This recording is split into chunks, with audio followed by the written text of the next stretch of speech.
পাগল নয় পাগলের আকার, পাগল নয় পাগলের আকার।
ধার ধরে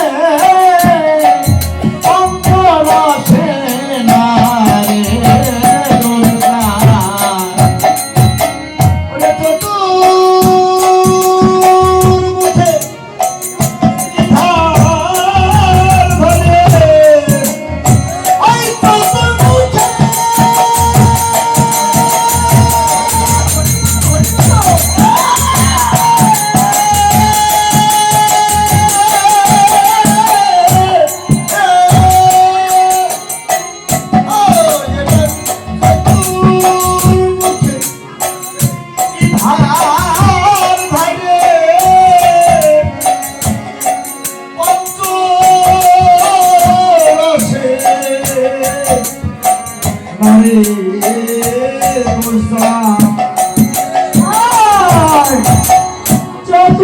চতুর্মুখে কি ধার ধারে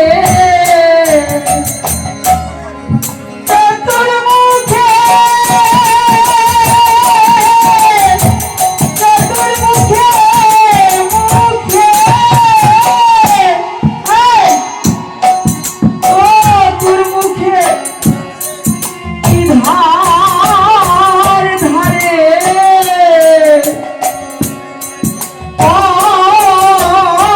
পঞ্চরসে নাহি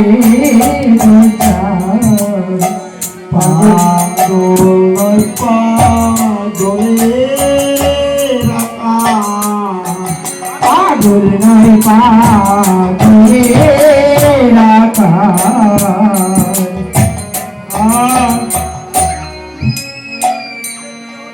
আর তার দিছে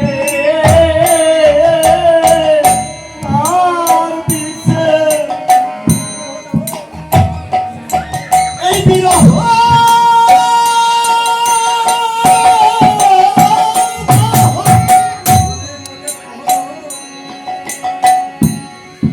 আমি জলে মনে অহুরহু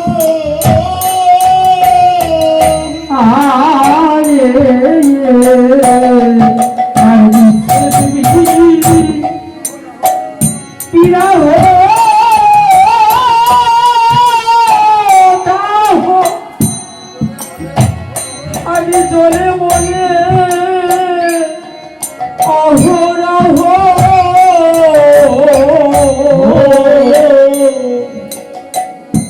আর তার বিষে তার বিষে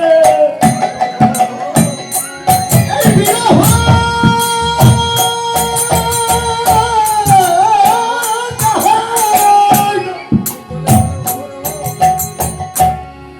জলে মলে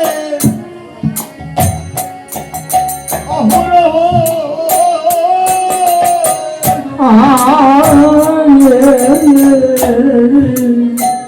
আমি তার বিরহ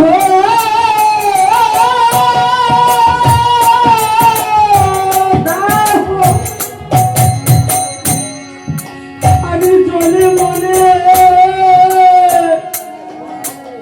অহরহ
নয় পাগলের আকাশ পাগল নয় পাগলের আকাশ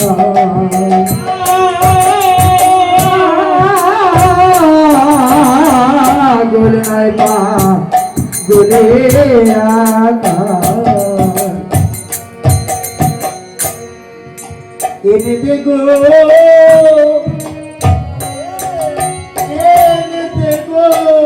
হরি বল এই জীবন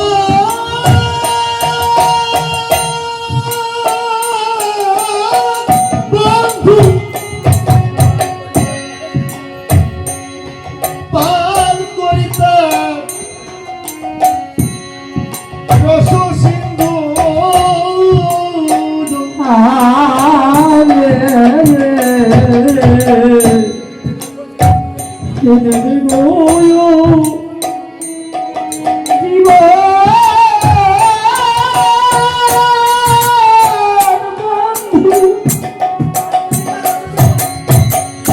আমি পান করি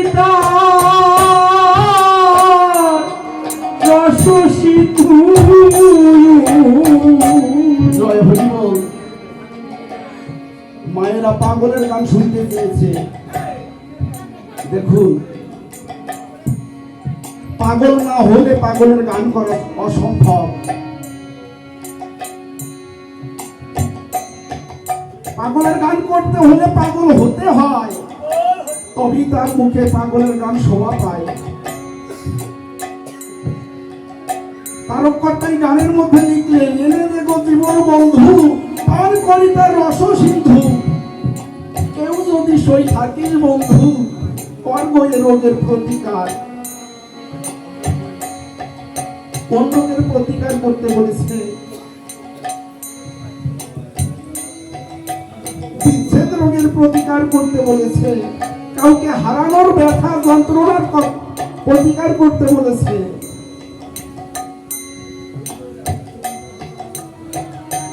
ঠাকুর একদিন তারকর্তাকে বলছে, তারক কত ভক্তই তো আমার কাছে কত কিছু চায়, তুইও আমার কাছে কিছু চা বাবা। তারকর্তা বলছে, বাবা কি চাইবো তোমার কাছে? না চাইতেই তো তুমি সকলে কিছু দিয়েছো আমাকে।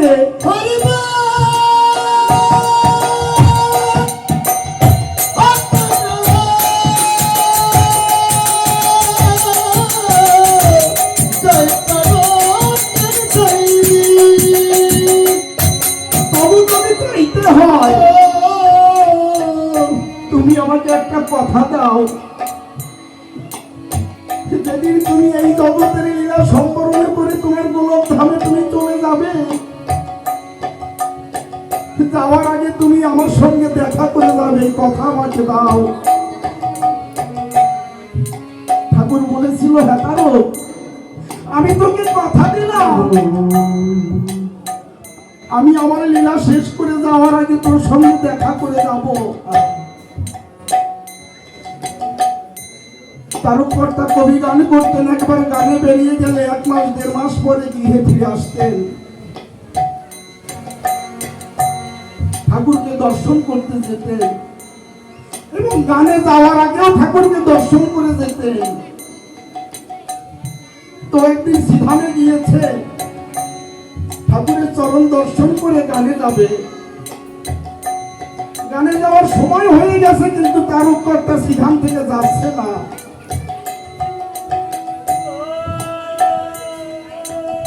ঠাকুর বলছে, ও তারক, তোর তো গানে যাওয়ার সময় হয়ে গেছে বাবা, কেন যাচ্ছিস না? তারকর্তা বলছে, বাবা আজকে আমার এই মন সায় দিচ্ছে না গানে যাওয়ার জন্য, আমার মন যেতে চাইছে না গানে। আমার মনে শুধু মনে হচ্ছে, আজকে যদি আমি গানে চলে যাই, আমার এই জীবন থেকে হয়তো মূল্যবান কোনো জিনিস আমি হারিয়ে ফেলবো। হরিবল হরিবল হরিবল।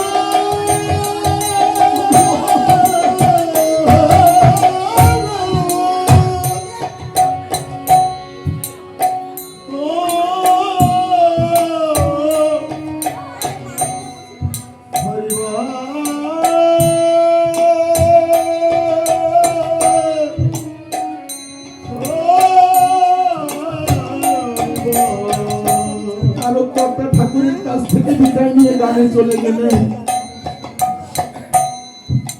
আর এদিকে ঠাকুর তার ইহ জগতের লীলা সম্বরণ করে তিনি তার গোলক ধামে চলে গেলেন। গোলক ধামে গিয়ে মনে মনে ভাবছে, তাই তো আমি তো তারককে কথা দিয়েছিলাম যে আমি লীলা শেষ করে আসার আগে তার সঙ্গে দেখা করে আসবো। ঠাকুর একটি বালকের বেশ ধারণ করে চলে গেছে, তারককর্তা যেখানে গান গাইছে। তারককর্তার কাছে গিয়ে বলছে, গোসাই তোমার সঙ্গে একজন দেখা করতে চাই, নদীর কূলে দাঁড়িয়ে আছে। তারককর্তা কোন রকম গানটা শেষ করে দরপত্রদের বলছে, তোমরা বসো, আমি একটু আসছি। নদীর কূলে গিয়ে দেখতে পাই নদীর জলের পরে আমার দয়াল শ্রী হরিচাঁদ ঠাকুর দাঁড়িয়ে আছে।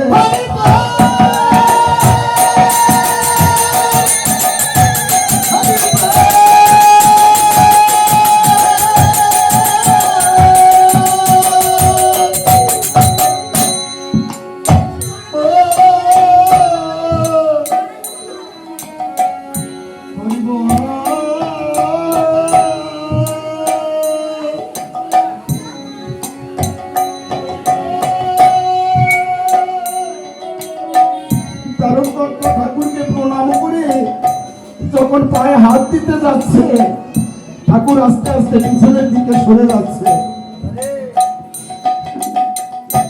তারককর্তা দুই চোখের জলে ভেসে ভেসে বলছে, বাবা আমি কি কোনো অপরাধ করেছি? কেন আমি তোমাকে স্পর্শ করতে পারছি না?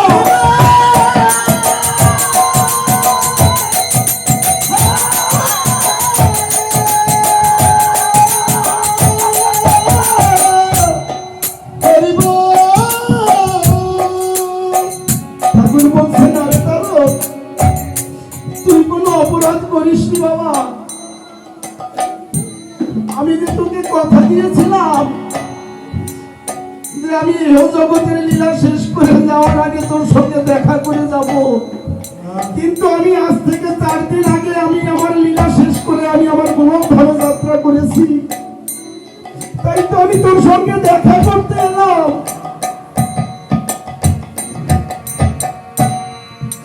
তারককর্তা এই কথা শ্রবণ করে দুই চোখের জলে ভেসে ভেসে বলছে, যে দেশে আমার হরিচাঁদ নাই সে দেশে আমি তারক আর থাকবো না।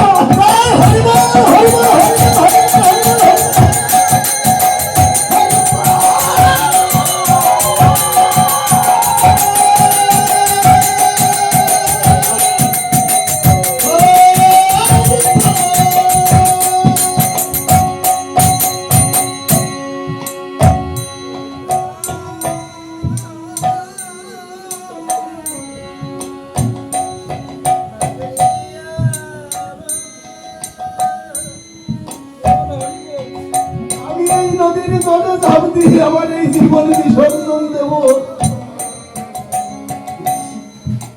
ঠাকুর বলছেন, আরে তারক এখনো তোর অনেক কাজ বাকি বাবা। ওরে আমি যাইনি, আমি গুরুচাঁদের মধ্যে আছি। আমাকে যেরকম ভাবে ভালোবাসতিস, ভক্তি করতিস, গুরুচাঁদকেও সেইরকম ভাবে ভালোবাসিস, তার মধ্যে আমাকে খুঁজে পাবি।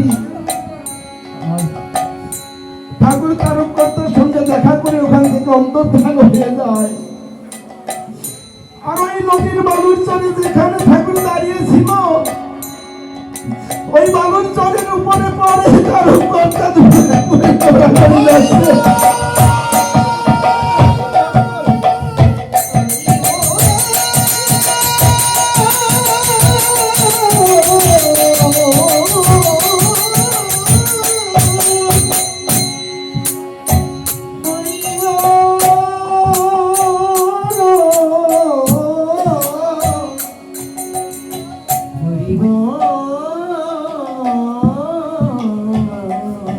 দরপত্ররা এসে দেখছে তারককর্তা ওই বালির চরে ঘোরাঘুরি করছে। বলতে, সরকার মশাই তোমার কেমন অবস্থা?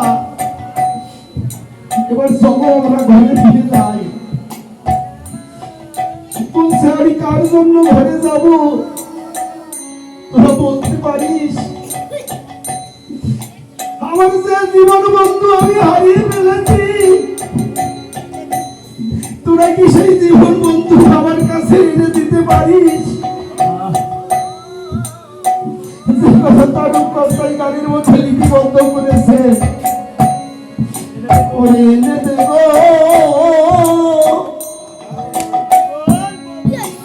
এই জীবন বন্ধু আমি পান করি না রস সিন্ধু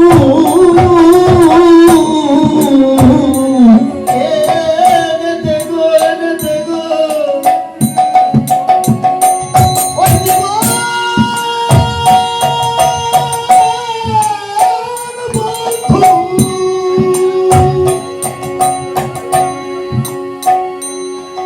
আমি পান করি তার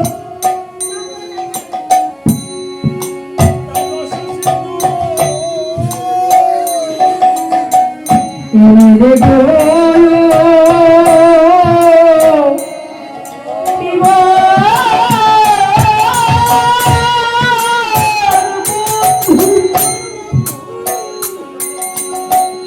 আমি পান করি রস সিন্ধু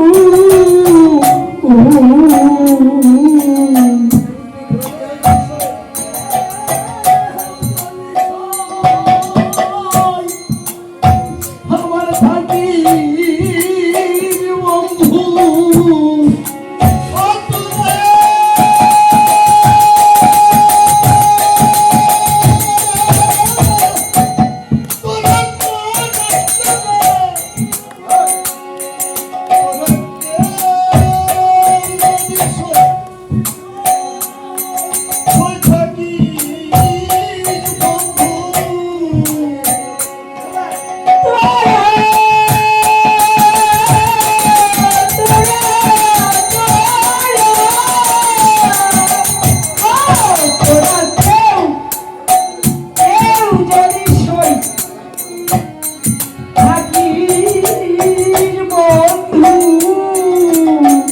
ও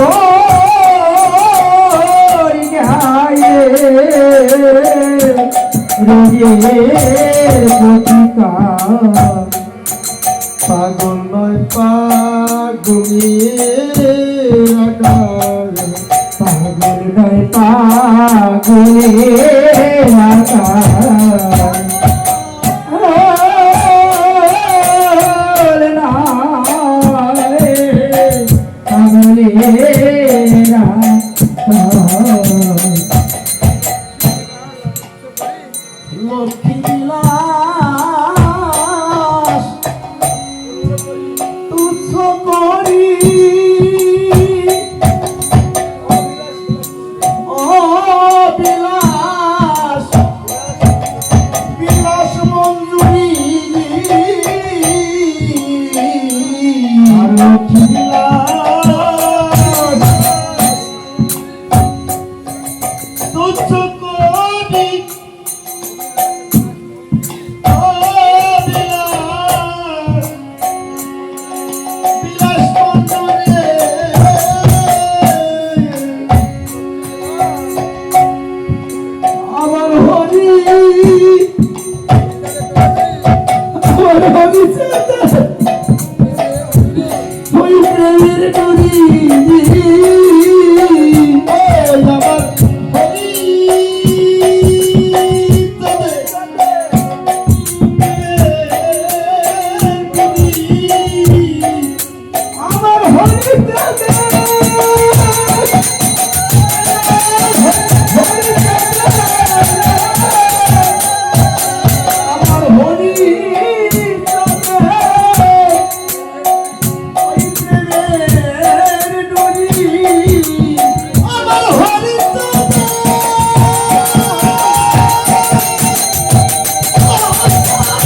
আকার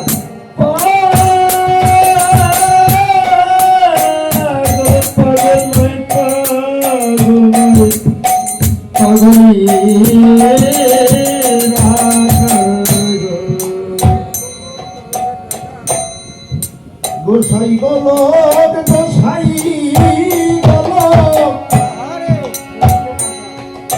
রঙের রাজা আমার গুরু চাঁদ সেই রঙের ঝায়া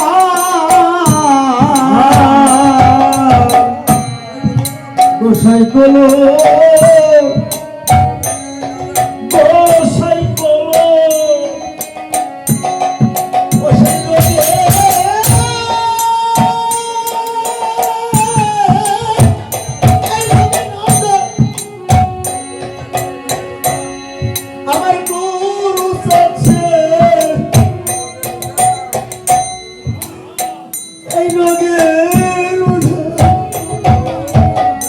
পাগলের গান গাইতে এসে যদি কোনো পাগলের কথা আলোচনা না করা হয় আমার মনে হয় গানটা অসম্পূর্ণ থেকে যায়। এই হরিনামে পাগল হয়েছিল গোলক পাগল, আমার হীরামনা পাগল, মহানন্দ পাগল, কারো দক্ষিণী বদন অনেকে ভক্তরা হরিনামে পাগল হয়েছিল। এরা হরিনামের পাগল, আমার ঠাকুরকে দর্শন করা মাত্র তারা হরিনামে পাগল হয়ে গিয়েছিল।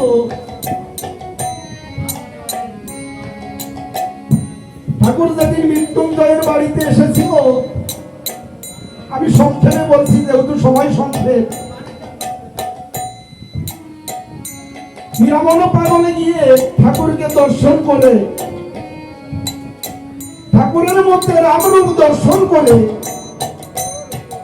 জন্মের মতো হরিনামে পাগল হয়ে গেলেন। যেমন পাগল, সংসারের কাজকর্ম তার আর ভালো লাগে না, সংসারের কাজকর্ম ছেড়ে দিলেন। হীরামন পাগলের দাদা বলছে, ও হিরে, আজকে মঙ্গলবার, আগামীকাল বুধবার, আগামীকাল বাড়ি থেকে কোথাও যাবি না, আমরা দুই ভাই দুইখানা হাল নিয়ে জমি চাষ করতে যাব। হীরামন পাগল মনে মনে ভাবছে, তাই তো, আগামীকাল বুধবার, কতদিন বাবার ওই চরণ দর্শন করি না, হীরামের কত ভক্তের আগমন হবে, তাদের চরণ আমি দর্শন করতে পারবো না।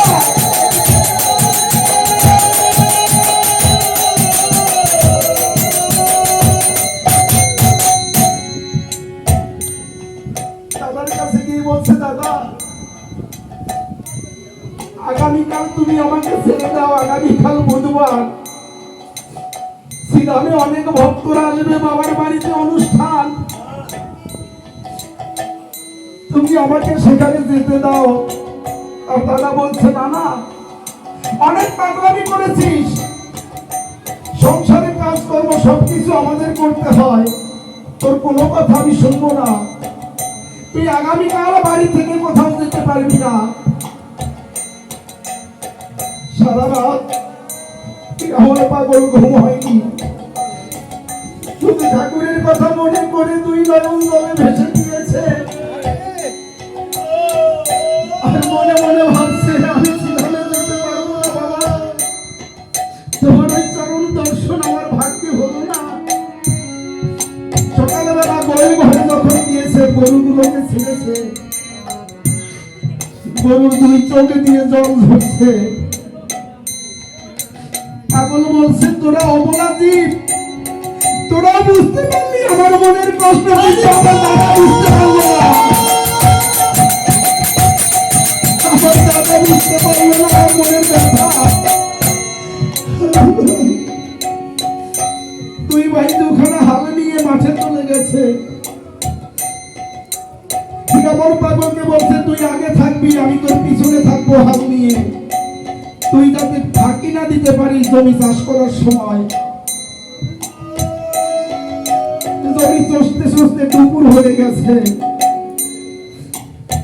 আর পাগল মনে মনে ভাবছে আমি এখন যদি সিধামে থাকতাম, এখনো ভক্তেরা প্রসাদ নিচ্ছে, আমি হয়তো সমস্ত ভক্তের পাতে পাতে একটু দই বিতরণ করতে পারতাম। ভাবছে আর নয়ন জলে ভেসে যাচ্ছে আর হাল চাষ করছে। এমন সময় হীরামনের দাদা পিছন থেকে 2-3টে বাড়ি হীরামনের পিঠে বাড়ি খেয়ে মাটির পরে পড়ে গেছে। পাগল বলছে, দাদা আমি তো তোমার কোনো ক্ষতি করিনি, তুমি এত বড় ক্ষতি কেন করলে আমার? আমি যে ভক্তদের পাতে পাতে দই দিচ্ছিলাম, দই হাড়িটা তুমি ভেঙে ফেললে। হীরামনের দাদা বলছে, তোর পাগলামি বড় বেড়েছে।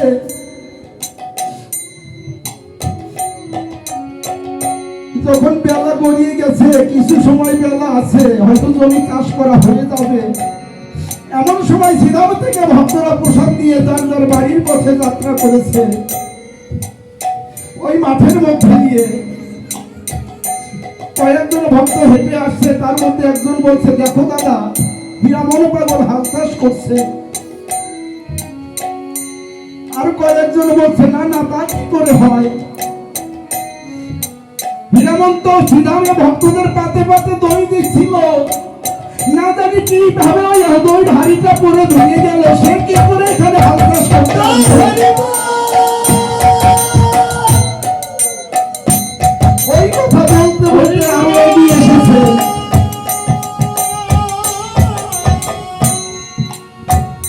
কিন্তু ওই ভক্তদের বলা কথাগুলো হীরামনের দাদার কর্ণকুহরে প্রবেশ করেছে।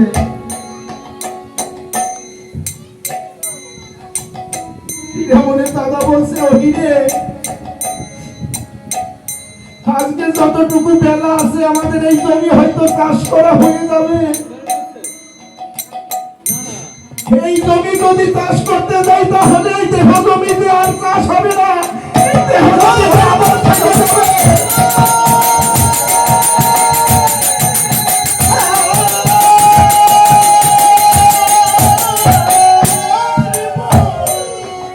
ওরে ভাই, আমি বড় অপরাধ করেছি তোর চরণে। আমি বুঝতে পারিনি তুই এত বড় ভক্ত, হরি ভক্ত। আজকে এই জমি চাষ দিয়ে আর দরকার নেই, আজকে আমরা দুই ভাই একটু ভক্ত সঙ্গ করব। হীরামনের পাগল বলছে, দাদা এই মাঠের মধ্যে তুই ভক্ত কোথায় পাবে? বলছে, তোর মতো হরি ভক্ত ভাই এই জগতে আমি আর কোথায় পাই? আরে হিরে, তোকে জড়িয়ে ধরে আমার হিরে নাম সন্তুষ্টি দাও করি।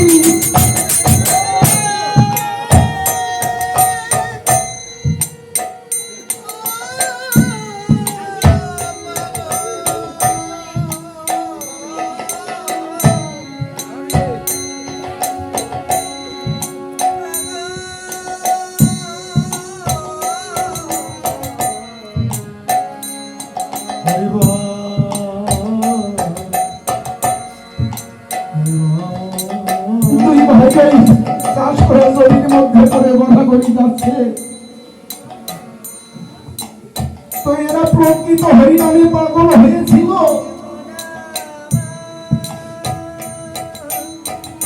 তাই পাগলের গান করা এই অধমের পক্ষে সম্ভব নয়। তবু আসলে তারা এই ভক্তদের চরণ ভরসা করে ঠাকুর বলেছে, আমার হতে নাম বড়, নাম হতে আমার ভক্ত বড়, আর ভক্ত হতে ভক্তের চরণ ধুলি আরো বড়। তাই আপনাদের চরণ ধুলি ভরসা করি এই আসলে তারা।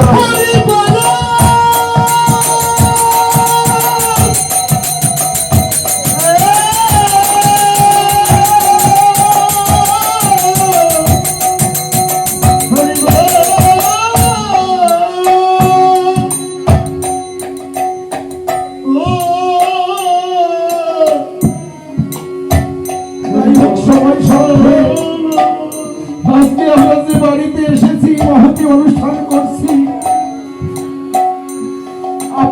ঠাকুরের পরম ভক্ত।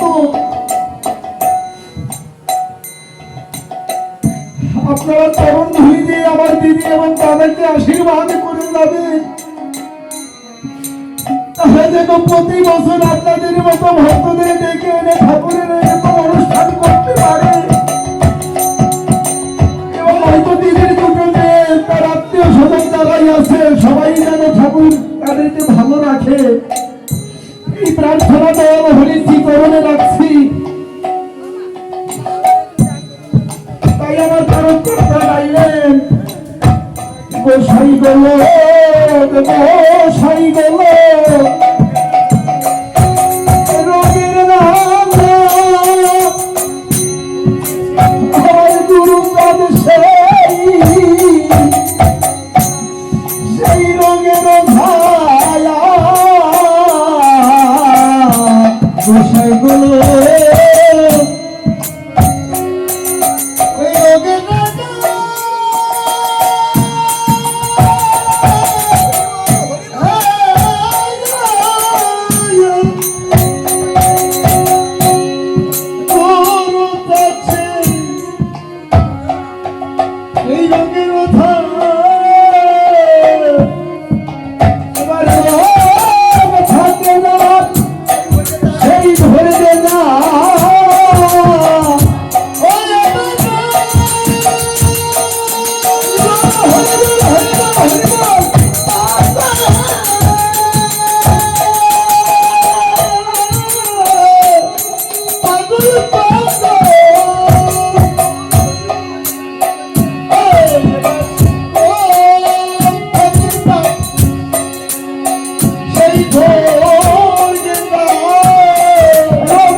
রোগ নাই ভোগ নাই তার কেসা রোগ নাই ভোগ নাই